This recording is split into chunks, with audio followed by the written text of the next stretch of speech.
కరీంనగర్, ఆదిలాబాద్, నిజామాబాద్, మెదక్ జిల్లాల బీజేపీ అభ్యర్థి విద్యావేత్త మల్క కుమ్రయ్యను ఆశీర్వదించండి. విద్యారంగంలోని టీచర్ల సమస్యలను చట్టసభల్లో గట్టిగా పోరాడుతాం. మొదటి ప్రాధాన్యత ఓటు వేసి టీచర్స్ ఎమ్మెల్సీగా గెలిపించండి.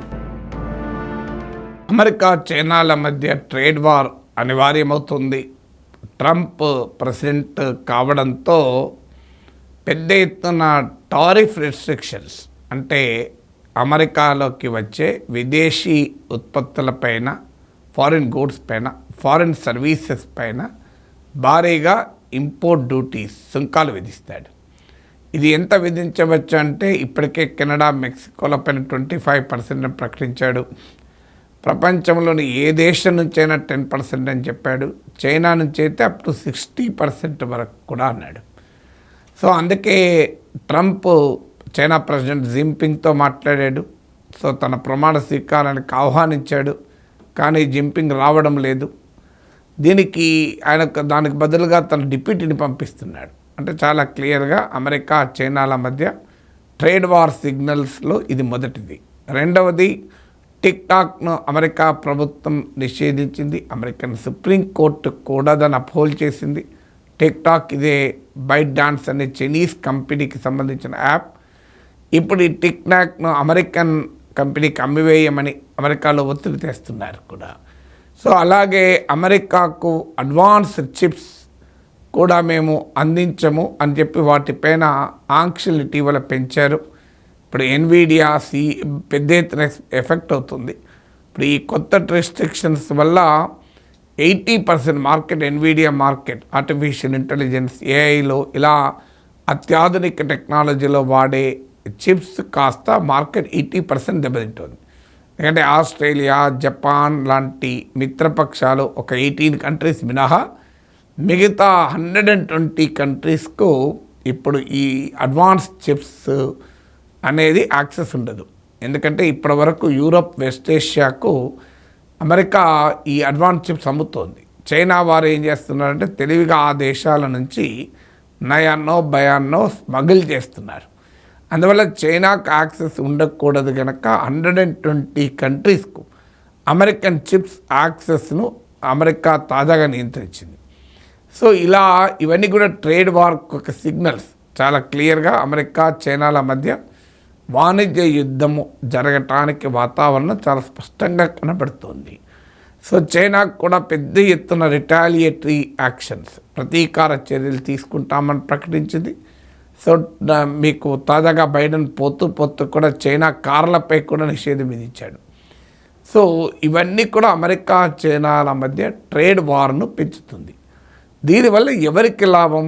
ఒక థియరీ ఏంటంటే అమెరికాలోకి చైనా ఇంపోర్ట్స్ కష్టమైపోతుంది కనుక, అంటే చైనా అమెరికాకి ఎక్స్పోర్ట్ చేయడం కష్టమవుతుంది కనుక ఇది ఆటోమేటిక్గా ఇతర దేశాలకు అవసరము అని. ఎందుకంటే అమెరికా ఇది one of the biggest importing nation. అంటే ప్రపంచం నుంచి అనేక దేశాల నుంచి వస్తువుల్ని బాగా దిగుమతి చేసుకునే దేశం అమెరికా.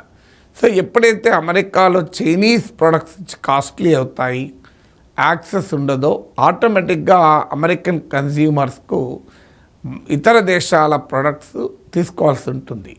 అక్కడ ఇండియన్ ప్రొడక్ట్స్ను కూడా మనము తీసుకునే అవకాశం ఉంది కనుక మనకు అమెరికా, చైనాల మధ్య వార్ మనకు ఆపర్చునిటీ అనేది ఒక థియరీ. అలాగే ఇన్వెస్ట్మెంట్ కూడా అమెరికా నుంచి, చైనా నుంచి వెళ్ళాలి. చైనా ప్లస్ స్ట్రాటజీ పేరిట చైనాలోనే మొత్తం మనం ఆధారపడితే కష్టము అనే భావన ప్రపంచ దేశాలకు ఉంది.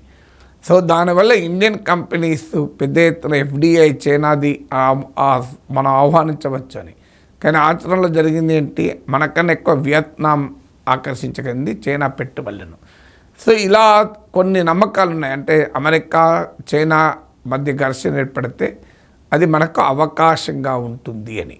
కానీ సమస్య ఏంటంటే ట్రంప్ కాలంలో చైనాను ఒక్క దేశాన్ని టార్గెట్ చేయడం లేదు. ఇప్పుడు భారతదేశం నుంచి వచ్చేటువంటి వస్తువులపై కూడా ఆంక్షలు పెడతానన్నాడు. ఇండియా అందరికన్నా ఎక్కువ ఈ టారిఫ్ పెడుతుంది అని చెప్పారు.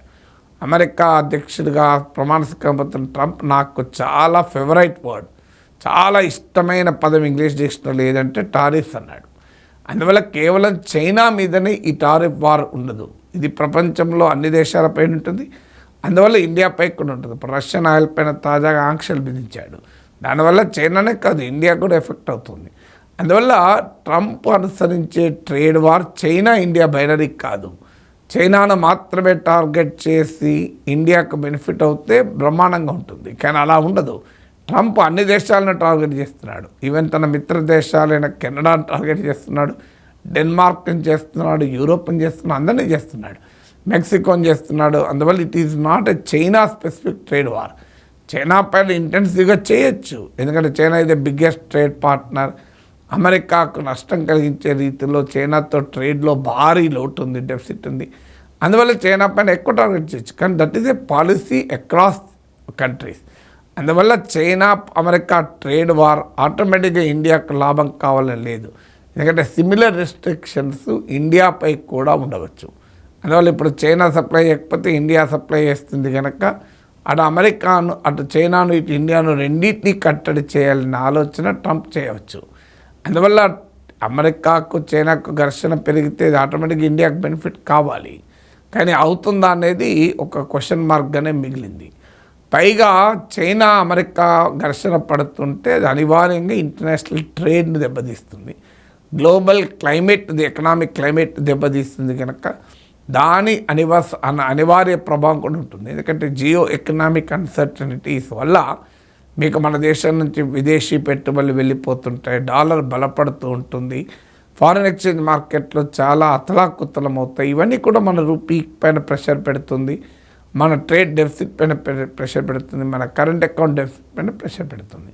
అందువల్ల America China trade war world ఎకానమీని డిస్టర్బ్ చేస్తే అందులో ఒక ప్రధానమైన భాగస్వామిగా ఉన్న ఇండియన్ ఎకానమీపై కూడా అనివార్యంగా ప్రభావం పడుతుంది. ఇప్పుడు యుక్రెయిన్ రష్యా కొట్టుకున్న, గాజాలో యుద్ధం జరిగినా ఇక్కడ మనకు ధరలు పెరగడం లేదా? అందువల్ల అమెరికా చైనా ట్రేడ్ వార్ అది పొటెన్షియల్ ఫర్ ఇండియా ఆల్సో. అంటే ఇండియాపై కూడా సిమిలర్ శాంక్షన్స్ ఉండొచ్చు, అది ఇండియాకు లాభం అవుతుంది అనేమి లేదు. ఇప్పటికే చైనా వారు ఈ సప్లై చైన్స్ను వెపనైజ్ చేయాలని నిర్ణయం తీసుకున్నారు.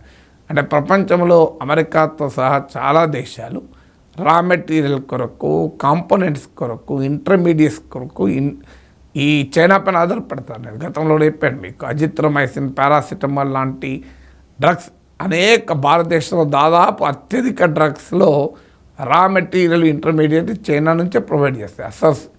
మీకు ఏపీపీలు అంటారు. సో ఈ ఫార్మా ఉత్పత్తిలో కావలసిన ముడి పదార్థాలు, కాంపోనెంట్స్, విడి పదార్థాలన్నీ కూడా చైనా నుంచి రావాలి. చైనా అమెరికా దాడికి కౌంటర్గా ఈ సప్లై చైన్లను ఆయుధాలుగా వాడుకుంటాయని వార్తలు వస్తున్నాయి. అంటే సప్లై డిస్రప్షన్ చేయడం ద్వారా అమెరికాను ఇబ్బందుల్లో పెట్టే ప్రయత్నం చేయొచ్చు.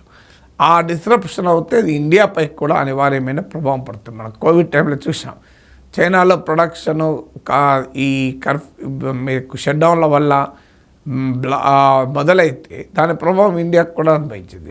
ఇక నెక్స్ట్ ఇంపార్టెంట్ పాయింట్ ఏంటంటే చైనా ఇది వెరీ బిగ్ ఎక్స్పోర్టర్. ఇప్పుడు దానికి అమెరికా ఒక పెద్ద మార్కెట్.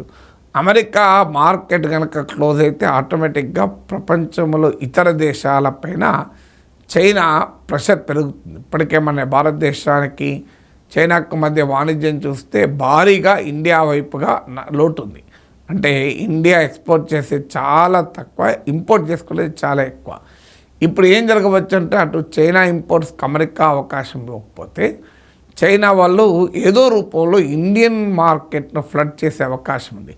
దీన్ని డంపింగ్ అంటారు. ఇదివరకు కూడా చైనీస్ ప్రొడక్ట్స్ ఇలా పెద్ద ఎత్తున వచ్చి పడిన డంపింగ్ను వ్యతిరేకంగా కూడా వార్తలు వచ్చే వ్యవస్థలు వచ్చాయి.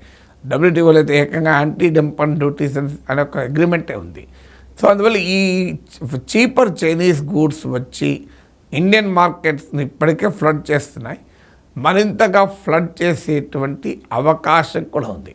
అందువల్ల అమెరికాకు చైనాకు మధ్య జరిగే ట్రేడ్ వార్ ఆ రెండు దేశాలకే పరిమితం కాదు, దీని స్పిల్ ఓవర్ ఎఫెక్ట్స్ ఈ మొత్తం రీజన్ పైన ఉంటుంది, ప్రత్యేకంగా భారతదేశం పైన కూడా ఉంటుంది.